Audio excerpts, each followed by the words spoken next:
You're earning like a good 7 to 8 figures per month. It's not about the money. It's about contentment. Mitigala ng lahat ng mga content creator. Another Filipino whose name is resonating.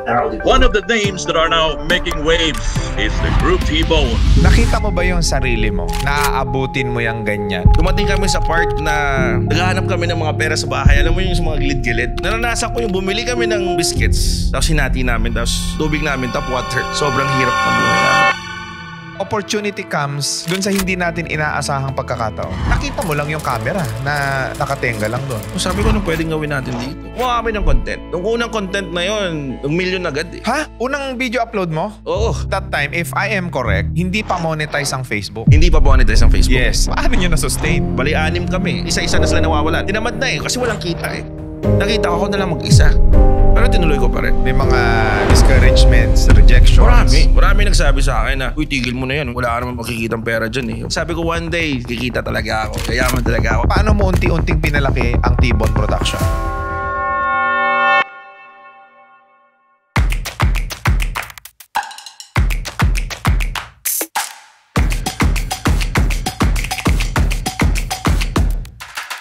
Ang mga opinyon at pananaw na ibinabahagi ng guest sa programang ito ay hindi kinakailangang sumasalamin sa host sa show o sa mga kumpanyang kinabibilangan ng mga ito. Alright, so good morning, good afternoon, and good evening mga boss. So nandito na naman tayo sa panibagong episode ng RDR Talks. At syempre, alam nyo naman na laging kwento ng tagumpay ang ibinabahagi natin sa RDR Talks dahil gusto natin pagkunan ng inspirasyon ang bawat bisita natin sa RDR Talks. So ngayon, ang kasama ko ay isa sa pinakamagaling pagdating sa social media content creation. Siya po ang isa sa pinakamalakas na content creator ngayon sa social media pagdating dito sa Pilipinas at maging sa ibang bansa at kinapupulutan ng inspirasyon at aral ang mga ibinabahagi niyang istorya. Hindi ko na patatagalin ang President and CEO ng T-Bone Production, walang iba kundi ang ating bossing, Boss Mike Nerpiol. Grabe naman na introduction yun. Grabe. Thank you, Thank you, boss. Ayan.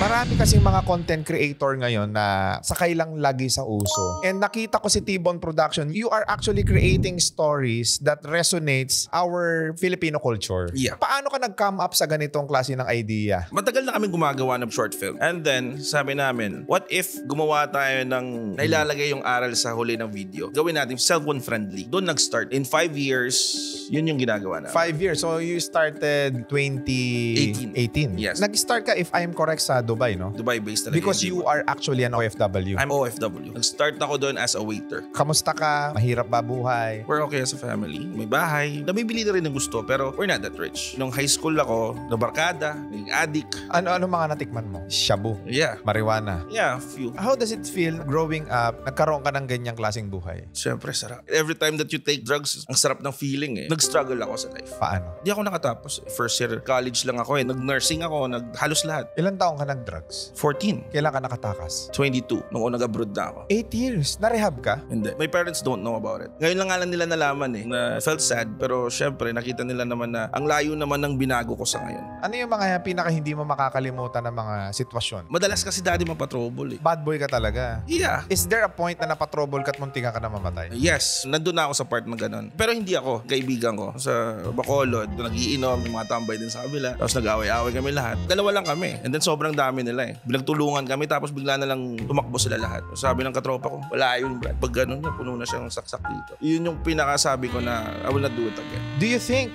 magiging ikaw ngayon si Mike kung hindi mo na-experience yun? I think so, yeah. Kasi marami akong hugot sa buhay eh. Habang nagsusulat ako, most of it, life story ko eh. Na-discriminate ako, sinabihan ako ng teacher ko na wala kang maaabot, sinabihan ako ng mga kapamilya ko na hanggang dyan ka na lang. Lahat yun, ginamit ko yun as fuel para mag-work hard, para makamit ko na yung gusto ko ngayon. Bakit ka nag-drugs? Napagkada talaga. My family is good. They're a good person. It's up to me kung ano yung gagawin ko. Dahil wala kang urgency sa buhay, wala kang pangangailangan, masyado kang petting sa buhay. And that's the reason why masyado kang naging enticed, feeling mo, barkada mo yung pamilya mo. Yeah, barkada eh. Young and stupid. If kakausapin mo yung mga kabataan ngayon na dumadating at dumadaan ngayon sa ganyang stage ng buhay nila, what can you say about them? No, dapat pag-isipan mo talaga. Kasi you have the option to choose kung saan ka pupunta eh. Hindi ka naman pwede sabihin na dahil ganito ako ngayon kasi tatay ko drug addict. You control you. You should learn failing. You should embrace failure. Kasi kapag na-embrace mo yung failure, ikaw na yun eh. Nandyan ka na, gumagamit ka na, ngayon na yung tamang oras Na umalis ka na. Tigil mo na. because there's life outside drugs. Sobrang sarap ng buhay. Huwag mo ituon yung buhay mo dyan lang sa drugs ito. Wala din mangyayari sa'yo. Uuubos lang yung pera mo. Much better stop what you're doing right now and mag-isip na ng about sa future mo. Kung sino yung lagi mong kasama, yun ka. Sobrang totoo yun. Di ba, galing ako Pilipinas, drug addict palagi yung mga kasama ko. So, naging addict din ako. Pumunta na ako ng abroad. Kasama mo na mga nasa trabaho na eh. Professional na. Yung mindset ko,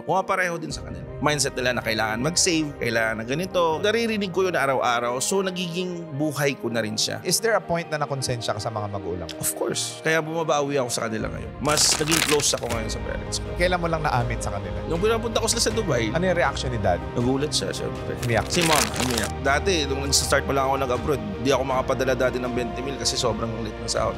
2 years to 3 years ago, hindi ka naman problema ng pera, sabi. Ako nang bibigay sa'yo. Nagulat siya nung nagpapadala na ako ng medyo malaki. Ang galing mo, no? Kasi maraming mga tao na kulong na dyan eh. Umabot sila dun sa point na na-rehab sila. Paglabas nila, gano'n na naman ulit. Yes. Why is that ganon yung psychology ng mga addict? Decision lang yun eh. Hindi lang dahil sa addict. Yan din yung decision dapat ng tambay. Na it's up to you. If you're gonna do it right now, do it now. If you have plan to achieve something, do it now. Ang life kasi dapat may sense of urgency ka eh. Every day. If you want to become successful right now, Yeah. you should have that sense of urgency, Yes. that deepest why, bakit mo gagawin yung gagawin mo. Yes. Lalo na kung mahirap ka sa buhay ngayon. Yes. Kasi pumapayag kang maging mahirap ka eh. Oo. Maghanap ka ng paraan para kumita. The reason why people fail because they are being complacent. Relax sila masyado. Bakit ka nag-decide na tumigil na? Kasi parang nasa loop ako eh. Hanggang dito lang ba ako, hindi na ba ako aasenso? So, kasi dalawang utol ko graduate eh. Engineer, isang nurse. Ako undergraduate ako. Sabi ko, sige, abroad ako. Nung nag-abroad ako, mahirap pa rin. Iniisip ng tao kasi kapag abroad ka, marami kang pera. 80% of OFW pagdating sa Pilipinas, mahirap pa rin. Most of my friends, Malaki sweldo dun, paano naging mahirap? pinapadala mo naman lahat. Kung gaano kalaki yung sahod mo, ganun din kalaki yung gastos mo. Because I was there. 22 years old ako, 39 ako, ngayon lang ako umuwi. Yung nasave ko sa Pilipinas, Yes. ginawa ko computer store. Okay na yung life ko eh. Nag-addict na naman ako ulit. Drugs, casino, ubos na naman ang pera ulit. Yung utol ko niyang nurse sa Dubai, sabi niya, Tol, gusto mo pumunta dito? Sabi ko, yeah, I need to. Ang dami kong ginawang kabulustugan. Naghiram ako ng pera na hindi ko binayaran. Tapos casino ako.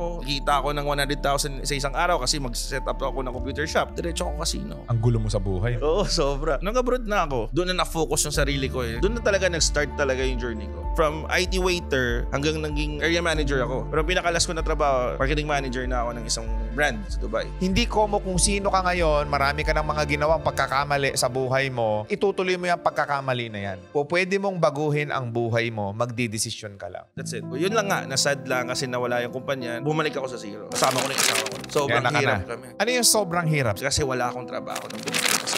Wala akong kapera-pera. Dumating kami sa part na may hard drive ako dun eh. Memories ng anak ko nung simula nung pagkabata niya. Tapos nandun yung mga pictures, mga videos. Kasi umalis ako ng Pilipinas. 1-year-old yung anak ko eh. Hindi ko na siya nasubaybayan talaga. Nakatira kami sa bed space. Tapos may mga kasama kami sa bahay. Ganun yung buhay namin dun. Kailangan ko maghanap ng trabaho. So I need to go to Abu Dhabi. And then wala kami kapera-pera. Naghahanap kami ng mga pera sa bahay. Alam mo yung sa mga gilid-gilid. Yung mga nalalaglag sa bulsa. Yung mga ganun. Naranasan ko yung bumili kami ng biscuits. Tapos hinati namin. Tapos tubig namin, tap water. Sobrang hirap ng buhay namin. Ano yung pakiramdam mo? Dati nakakadiskarte ka, ngayon na nagbagong buhay ka, tsaka ka pinahirapan ng buhay. Masakit syempre. Sobrang hirap talaga. Kailangan ko pumunta ng Abu Dhabi so I need to sell the hard drive sa sobrang murang halaga para pamasahe lang papuntang Abu Dhabi.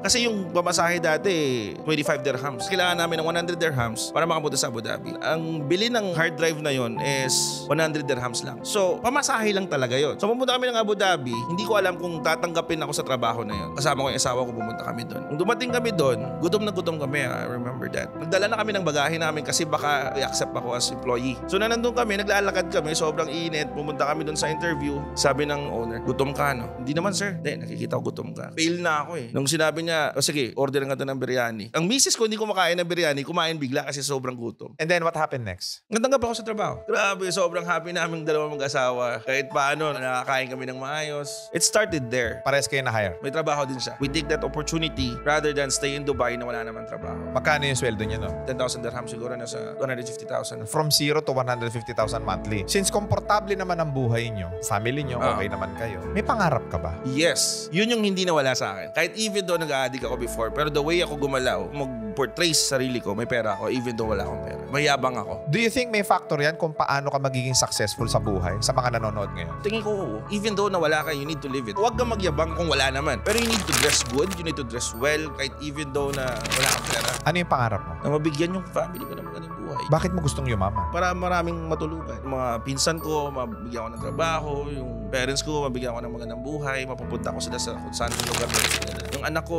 hindi niya ma-feel na outcast siya. Do you think essential sa lahat ng taong nag-i-struggle ngayon sa buhay na buhayin nila yung mga pangarap nila? Yes. Kasi ako, ilang beses ako nadapa. Buti hindi ka nagsasawang bumangon. Dapat lang huwag kang magsawa. Kasi yung buhay is very challenging eh. So kailangan mo lang talaga na harapin yung kung ano yung problema. I would not stop hanggang hindi ko siya nakukuha. And that made you who you are right now. Yes, I think so. Because you have that dream, you have that vision na balang araw aasenso din Yes. ako. Kahit nung wala kaming pera ng asawa ko, yun palagi ko sinasabi na balang araw kakain tayo sa restaurant na hindi tayo titingin kung magkano yung in-order natin. I remember nakitulog kami sa kapatid ko. Umiiyak ang asawa ko eh. Sabi niya, ano ba yung nangyayari sa atin? Okay na tayo sa Abu Dhabi, tapos wala na ulit ng trabaho, tapos umiyak siya. Ano ba yung kulang? Nagpangako ako sa kanya. One day magkakaroon tayo ng sariling bahay dito sa Dubai. Yun, binigyan ko siyang 2 bahay doon. May bahay ka ngayon sa Dubai? Oo, hindi, flat, parang condo. May kondo ka sa Dubai. 2. Kailan mo naisipan na okay naman yung nagiging buhay mo as an employee na mag-start ka ng journey mo as a content creator? Because nawalan ako ng trabaho ulit doon. Baka tinutulak ka lang ng buhay na magnegosyo ka, na gumawa ka ng grind mo. I'm not a good employee by the way. Pero magaling ako mag-market. Kapag binigyan ako ng boss ko dati ng task, I'll make sure I'll do it ASAP. Kumbaga every time you deliver. Mataas yung pangarap ko eh. That's why siguro ginagalingan ko rin sa buhay. Right. Bakit ako nag-start ng content creator? Kasi at that time, wala na kaming pera eh. So nagbebenta ako ng gamit. Naghanap ako ng mga gamit na bebenta, tapos nakita ko tong camera. Kanino to? Sinanlayan sa'yo. Sabi ko, nga pala. Tapos nandun yung utol ko. Sabi ko, gusto mo bang gumawa ng content? Sabi, hindi ko alam kung paano eh. Sabi ko, sige, magsusulat ako 5 things to survive in Dubai. Gumawa kami ng content. Yung unang content na yun, 1 million agad. Ha? Oo. Unang video upload mo? Because of the context. Witty na medyo funny. Tapos gumawa kami ulit hanggang dumami yung gawa namin. Tapos nagpatayo kami ng T-Bone. That time, if I am correct, hindi pa monetize ang Facebook. Hindi pa monetize ang Facebook. Yes. Paano nyo na-sustain? Wala. Gusto ko lang yung ginagawa ko before. If you wanted to start as a content creator, kailangan hukayin mo muna sa sarili mo. Gusto mo ba talaga yung gagawin mo o dahil lang sa pera? Yes. Yun yung mali ko minsan ng iba. Kasi nagsa-start sila na, ay okay to si Mike, o tignan mo, mayaman. Sikat na, mayaman na. Gayahin natin yung ginagawa niya. It's not about that. Actually, doon nasimula yung T-Bone. Bali, 6 kami. Magkakatropa eh. Tuloy-tuloy na yung T-Bone hanggang isa-isa na sila nawawala. Nawala na yung utol ko. Tinamad na eh. Kasi walang kita eh. Nakita ko na lang mag-isa. Pero tinuloy ko pa rin. Kasi gusto ko yung ginagawa ko. Natututo ako. May trabaho naman kasi si Macy's. And then ako, nag-start ako ng mag-shoot para mga commercial. Ang pangit ng camera ko that time. So binabayaran ka na as videographer? Oo, nagko-cover na ako ng mga events. May nagsabi sa akin, ay, nag-cover ka na ba ng bar? Sabi ko, oo naman. Pero wala yun. Di ba ako nag-cover ng bar? Ganun ba? Kaya ko yan. Sige, mag-audition ka dun. May shoot dun sa tapos dali mo yung camera mo. Pagpunta ko dun, wala akong alam sa mga camera. Tapos di ko rin alam yung mga ISO yan, lahat ng gear sa camera. Hindi ko alam. Kapag nag-shoot ako dati kasi naka-auto. So ang alam ko lang dati, mag-edit-edit. Pumunta ako dun. Billionaire's Mansion yung pangalan ng bar eh. Bali kapag umupo ka dun, dapat ubusin mo yung 200,000. Sikat na bar. Pumunta ako dun, nag-audition ako dun sa kanila. Kasama ko, lalaki ng mga camera, tapos mga gimbal, may mga ilaw. Sundal ako, parang digicam eh. Parang ganun. Sabi niya, mag-audition ka dito. Sabi ko, anong camera mo? Ito. Sabi niya, lumabas ka dun. Hindi ka dapat pumunta dito. Naranasan ko yung mga ganun. Discrimination. Pero nagustuhan ko kasi siya. Kaya tinuloy-tuloy ko. Kahit may mga discouragements, rejections. Marami nagsabi sa akin na, uy, tigil mo na yan. Wala ka naman makikitang pera dyan eh. Paano mo na-handle yung mga ganun? Hinayaan ko lang. Ginagamit ko lang as fuel. Sabi ko, one day, kikita talaga ako. Yayaman talaga ako. Kasi yung pangarap ko before magpatayo ng production company sa Dubai. Which is nangyari naman. Nahanap mo yung passion mo, aksidente. Aksidente. Opportunity comes dun sa hindi natin inaasahang pagkakataon. With the simplest idea na kagaya nun, nakita mo lang yung camera na nakatenga lang doon. Sabi ko, anong pwedeng gawin natin dito? Baka magawa natin ang paraan kung paano tayo kumita. Exactly. So yung mga tao ngayon na naghahanap sila ng success sa buhay nila, malay nyo, nandyan lang sa paligid yung success. Yan palagi ko sinasabi sa mga kaibigan ko. Minsan na may misinterpret ako nila. Gabong naman. Gawin mo lang kasi. If gusto mo mo talaga, pwede mo magawa ng paraan. Nag-start ako, gumawa ng content, wala akong views nung T-Bone na. Pero yung natsambahan ninyong isang content. Yun, meron kami doon views. Kumbaga yun yung nagsabi sa'yo, pwede yan. Binigyan ka lang niya ng lakas ng loob. Oo. Pero yung mga kasunod na ginawa ninyo, failure na. Marami akong failure. Sobrang dami kong mga videos ginawa na wala nanonood. Paano mo unti-unting pinalaki ang T-Bone Production? I have my friends na sila yung magsa-second camera, tutulungan ako. I have my team din na we're happy what we're doing even though that wala kaming kinikita. Ginagawa lang namin to as part of libangan. Nag-monetize na siya noong 2019 ata eh. Nung nag-monetize na siya, maliit mo lang kita. Magkano yung unang sweldo mo? $3,000 o $2,000 I think. Kapag gumawa ako ng content, kapag hindi sumikat, naglo-learn ako doon. Bali ata itong ginawa ko. Sige, sa next time na gagawin natin, gawin natin. Adjust. Adjust. Kasi hindi naman pwede na gusto ko itong ginagawa ko, dito lang ako magsa-stick. Siyempre, kailangan mo minsan mag-adjust, kailangan mo minsan tignan kung ano yung clickbait, paano sa sumikat. You need to study from it. So, pinag-aralan ko siya. Everyday kasi nagpo-post ako eh. Edit ka araw-araw, shoot kayo araw-araw. May ina-edit pa akong client. Short film to? Yeah, short film pero one camera angle. Pero ngayon ang T-Bone ngayon, everyday kami nagpo-post. One camera? Yung dati, one camera angle. Yung nakaganyan lang. Tapos breakup stories dati yun. Yung million din kami araw-araw nun eh. Million views araw-araw. Anong dati yung content ng T-Bone? Kailangan ko lang ng magandang lapel, kaya cellphone, tapos nire-record doon. Tapos, Cellphone? yeah, cellphone. Hindi dahilan na wala kang resources na hindi ka makakagawa ng content. Hindi. Yung laptop ko before, walang video card. Tapos i5, pero nakapag-edit ako to blind. Example, papanoorin ko yung video. 140 and then 130, dito ako magkakatas, ilalagay ko dito. Tapos papanoorin ko yung isang video na naman. Pinapapil mo? Oo. Mahirap. Sobra. Pero ginagawa ko pa rin. Kasi kailangan ko kumita. Dahil? Takot ako maging mahirap. May anak ka na nun? Enak na ako.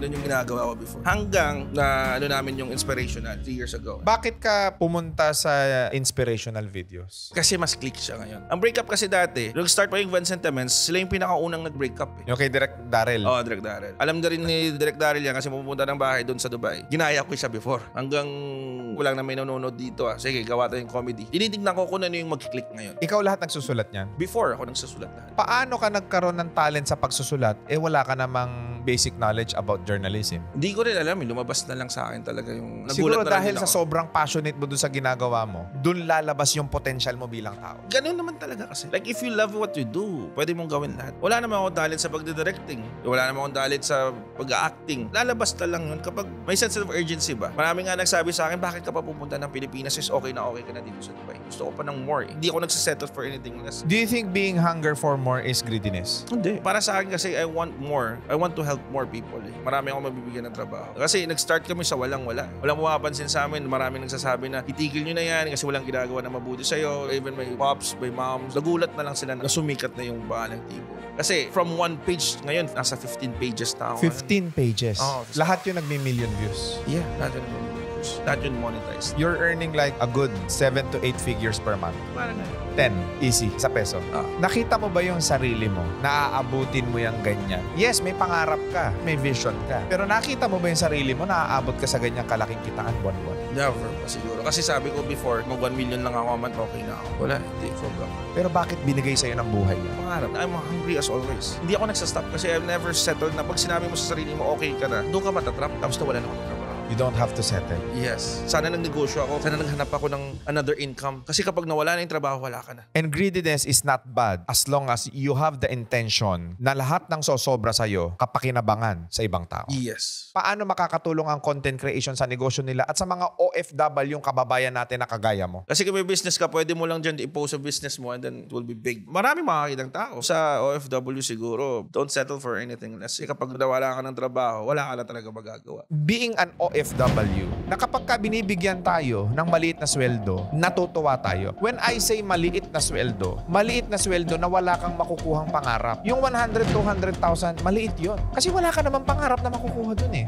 Sobra. Kaya maraming nagagalit sa akin kapag ka nire-real to ko kayong ang liliit ng sahod ninyo tapos umaandar yung ego nyo sa katawan na ubod kayo ng kayabangan na feeling nyo ang yaman nyo. Where in fact, nandito kami and ito yung vino-voice out ko na gusto ko maghanap kayo ng opportunity outside of it kasi mas masarap kasama mo ang anak mo, ang asawa mo, ang Wala pamilya nang mo. king sarap. Sobrang sarap. Totoo yan. Goosebumps ako. Pag uwi mo sa Pilipinas, yung 2 million mo, 2 months lang siguro. Yung lahat ng na-save mo doon, ubos yun. Pagkatapos doon, ano ka na? Nga. Sino ka na? Hindi ka na mahal ng mga kaibigan mo. Yes, di ka na rin mahal ng mga kamag-anak mo. Habang buhay ka ba, habang nandiyan ka sa abroad, find another opportunities. Kasi walang yumayaman sa pagiging employee. Pagiging employee, routine lang yan. Sasahod ka, papadala mo. Sasahod ka, papadala mo. But if you're doing side hustles, mas marami ka pang opportunity.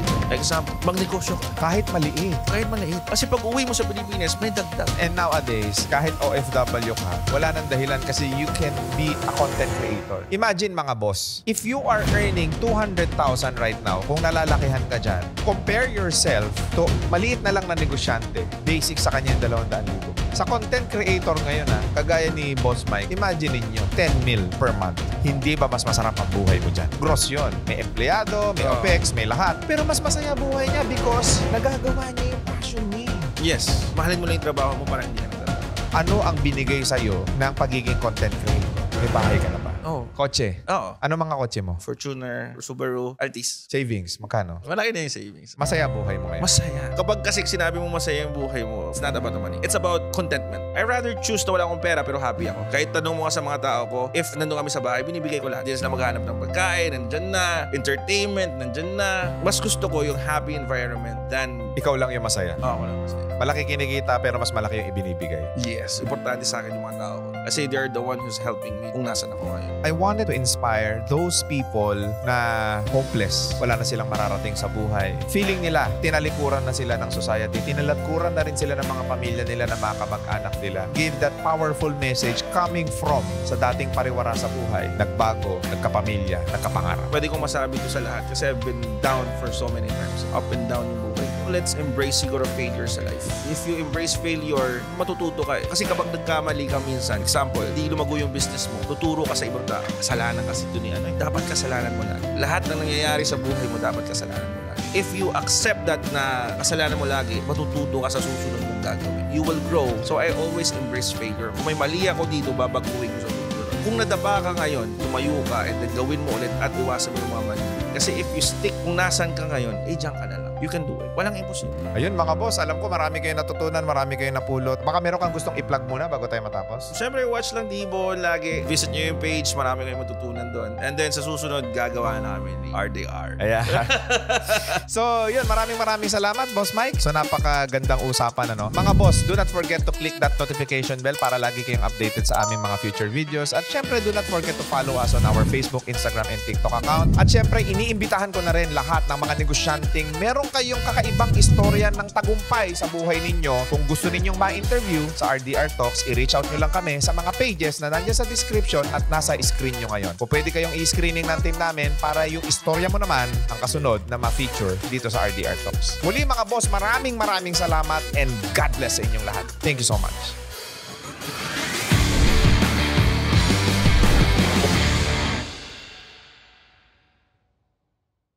Gusto mo bang ma-inspire ang maraming tao sa success story mo? Kalahating milyong sales sa isang araw, grabe talaga. RDR Talk. O di naman kaya, gusto mong makilala ang negosyo mo sa buong mundo? Simula nung na-interview kami, mas lalo natin na ipakita sa buong mundo na talagang meron pa tayong ibubuga pagdating sa courier services. And maybe you wanted to attract business partners, franchisees, at mga resellers. Salamat sa RDR Talks at nadagdagan ng more than 10 franchisees ang Max Mango. Grabe, dahil sa RDR Talks, sumikat ako. Dami nagpapapicture sa akin.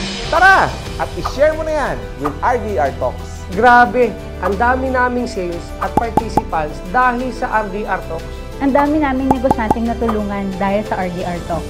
Let's share your success stories and change lives.